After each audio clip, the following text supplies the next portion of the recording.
آپ کو خوش آمدید عید ولادت المسیح یعنی کرسمس کے اس تہوار کو جب ہم منانے جا رہے ہیں 25 دسمبر کو.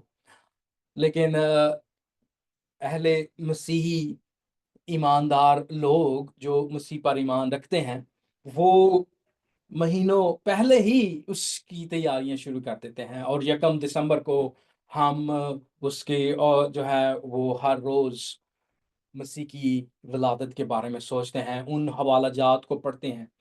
چونکہ ابھی 2 ہفتے باقی ہیں دسمبر کو شروع ہونے میں، تو 1 ہفتہ، تو ہم جو ہیں وہ ابھی اس کو شروع کریں تاکہ ہم زیادہ سے زیادہ کرسمس کے بارے میں بات کر سکیں. آج کا جو حوالہ ہے وہ ایک ہی آیت پر مبنی ہے. اگر آپ کے پاس انجیل مقدس ہے تو اس انجیل مقدس کی پہلی کتاب، پہلا باب، اس کی پہلی آیت ہم اس کی تلاوت کریں گے اور سوچیں گے، خیال کریں گے اور سیکھیں گے کہ متی رسول جب وہ اس آیت کو لکھتا ہے تو اس کا کیا مقصد تھا، وہ کیوں اس طرح لکھتا ہے، اور یہ کیوں صرف چند القاب پر مبنی آیت وہ لکھتا ہے. تو اس کے اوپر میں نے جب سکھایا ماضی میں تو گھنٹوں گزر گئے، لیکن میں نے کوشش کرنی ہے کہ اس بات کو میں جتنی جلدی ہو سکے اس وقت میں آپ کے سامنے پیش کر سکوں، کھول سکوں. آپ سے گزارش ہوگی نہ صرف آپ ہمارے ساتھ رہیں بلکہ اپنی کاپی پینسل اگر آپ نے پکڑنی ہے وہ پکڑ سکتے ہیں. اگر بائبل مقدس آپ کے ہاتھ میں ہے تو آپ ضرور اس کو استعمال کریں.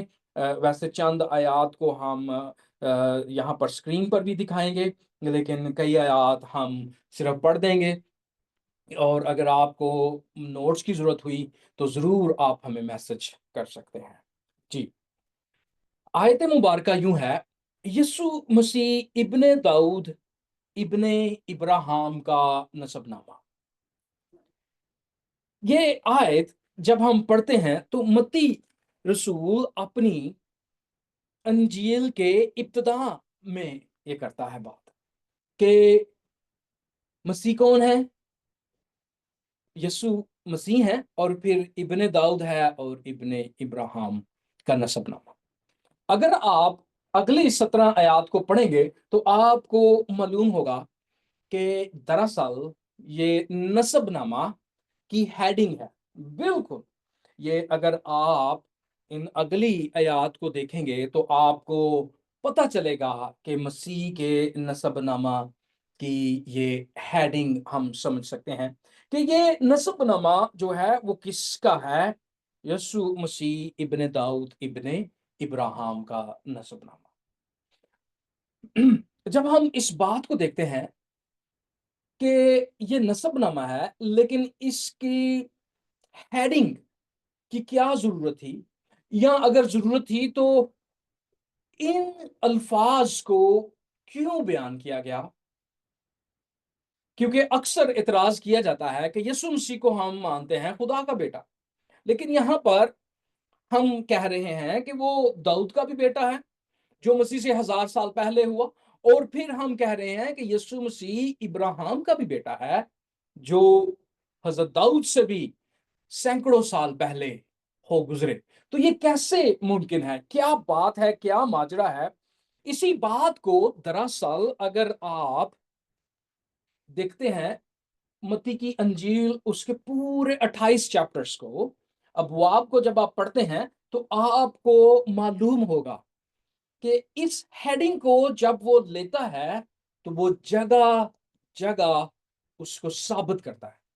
ہمارے پاس ٹائم نہیں کہ میں آپ کو پوری متی کی انجیل کی اس ایک آیت کو ثابت کروں اس کے تمام تر حصوں میں، لیکن اس کے اوپر میں نے لکھا ہوا ہے، اگر آپ چاہتے ہیں تو آپ ضرور اسے حاصل کر سکتے ہیں. لیکن اس کے ساتھ ساتھ جب آپ کسی بھی کتاب کو پڑھتے ہیں، اس کو کھولتے ہیں، تو اس کے پہلے ورقے پر، اس کی پہلی لائنز میں آپ کو معلوم ہو جاتا ہے کہ یہ بندہ کم از کم کیا مستقبل میں یا آنے والے صفحات میں ہم پڑھنے جا رہے ہیں.